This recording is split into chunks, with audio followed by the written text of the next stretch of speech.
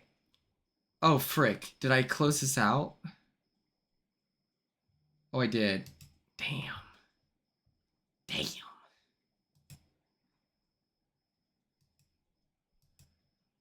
Okay. Like,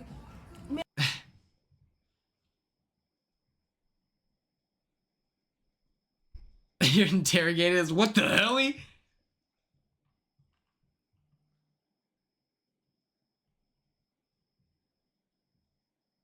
Let's see here.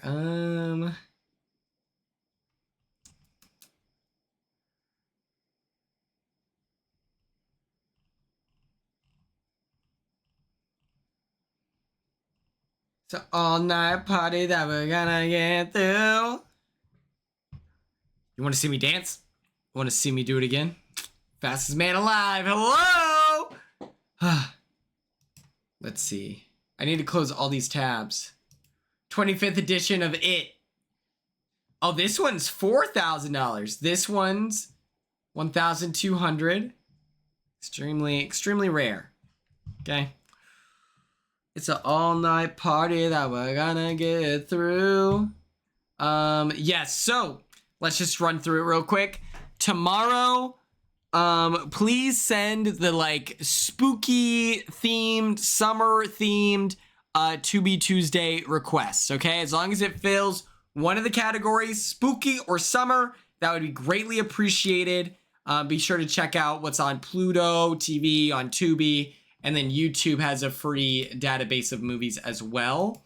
Until then, thank you so much for tuning in today. I appreciate all of you. And I hope that we have a great rest of our night. Let's see here. Yeah, I think we got everyone. Yeah, thank you. And I hope we have a phenomenal rest of the day. Thriller is fine. Thriller's totally fine. It could be a slasher, you know, it could be anything, you know? But yes, thank you all so much. I appreciate you, and I hope you have